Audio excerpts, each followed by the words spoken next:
نام. فتانه. شهرت. فتنه انگیز. سن. سن برج میلاد.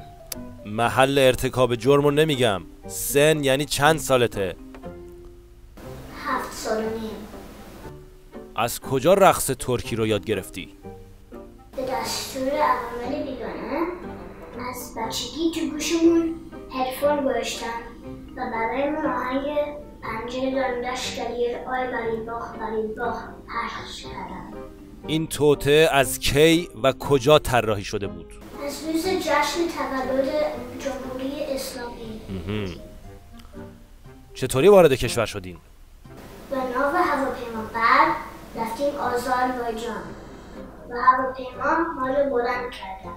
با چرت توی برج میلاد فرود اومدیم. هدف از این عملیات چی بود؟ ضربه زدن. به چی؟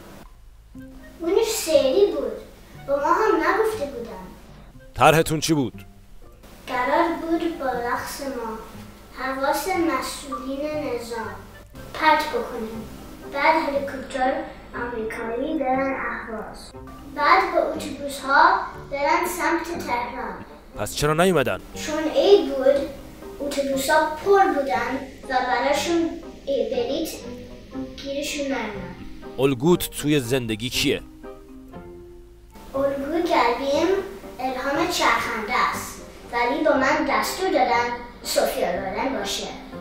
الان کجاست؟ من الان جدیدن ازش خبر ندارم، ولی میگن علم الهدا ازش خبر داره. ما الان میریم دنبالش، تو هم فکر کن، اگه همدستای دیگت یادت اومد به همون بگو.